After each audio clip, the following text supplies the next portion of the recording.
I built an ozone garden, and that is to help detect our ozone damage on the leaves. So our team has funding from the NASA Team 2 project.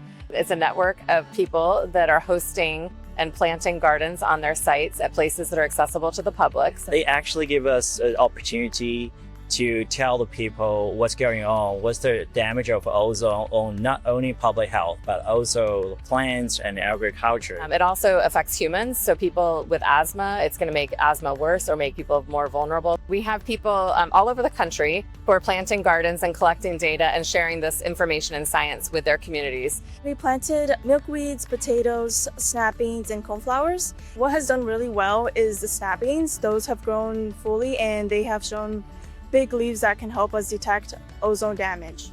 So the plants are sort of making ozone damage visible by we're seeing the stippling that's on the plants, which is damage to the leaves. And then you can look at the sensor data. Next semester or the upcoming fall, I'll be working on more of a technical side. So we want to implement a convolutional neural network or an AI model that helps automatically detect the ozone damage on the leaves. I think it's a great opportunity and a great for our students, especially undergrad students like Amy who are interested in climate, who are interested about our environment.